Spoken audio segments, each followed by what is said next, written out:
So, dear Green friends, dear delegates, welcome to hell. The far right is growing in many of our countries. Inflation is pressuring our lives. The job crisis and house crisis is destroying my generation. The brutal Israel-Palestine conflict is ongoing, and the vile invasion of Russia on Ukraine is still present. In the meanwhile, our planet is on fire.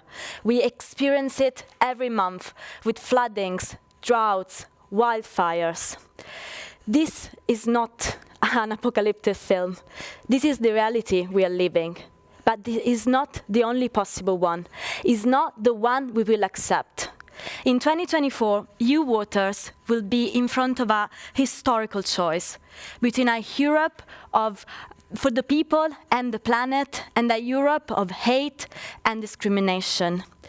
As an Italian, I'm feeling every day on my skin what means making the wrong choice. This has made me able to fight against the far-right narrative, but also conscious of what we need to do. We don't have time to lose, but we still have time to change. We are the Greens. We are the first and only party that is fighting not just for the present, but also for our future. We are the ones who shaped the EU into a more ambitious, feminist, and younger one.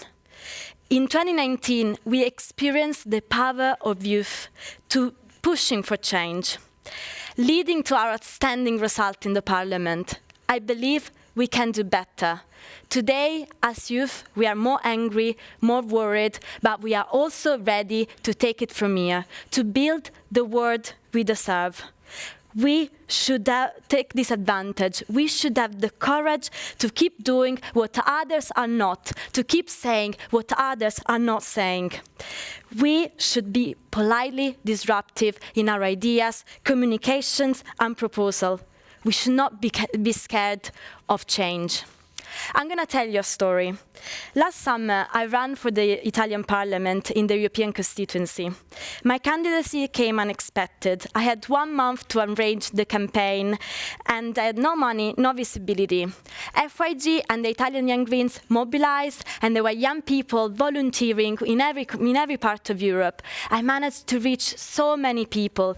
I managed to gain more than 10,000 personal preferences, with no time and no money, taking the more experienced candidates that had much more resources.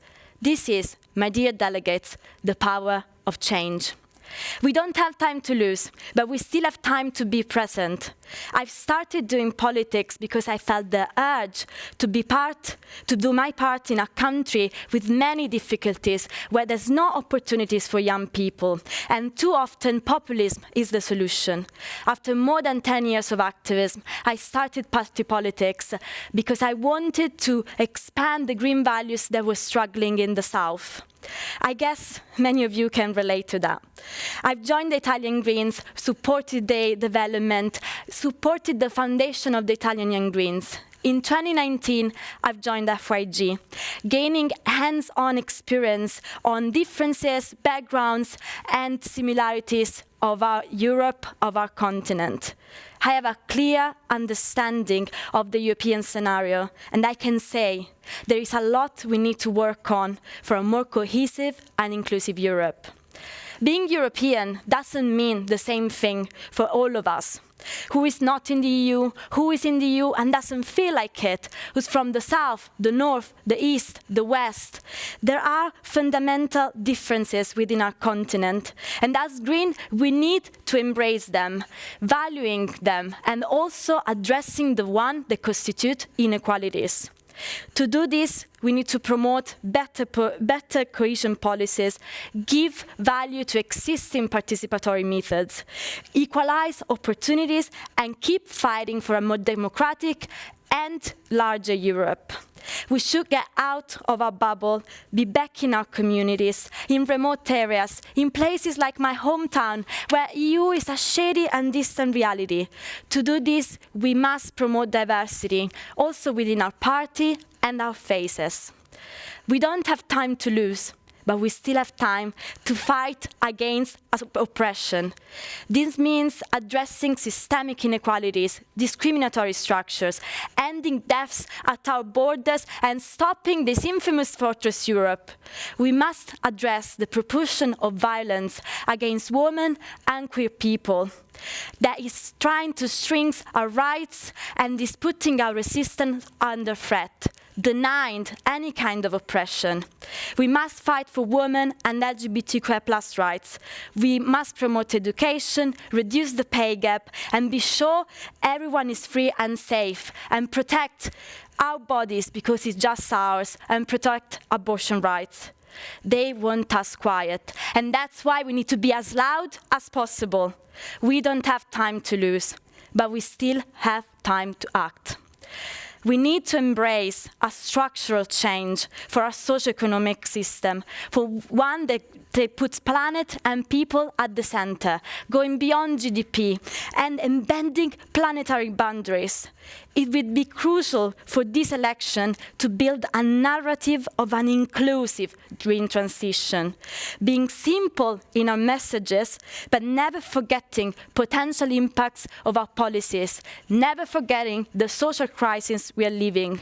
There is not collateral damage we can accept. People must be at the center of this transition, especially the most vulnerable ones. Our transition must not come at the cost of the less privileged nor the global south.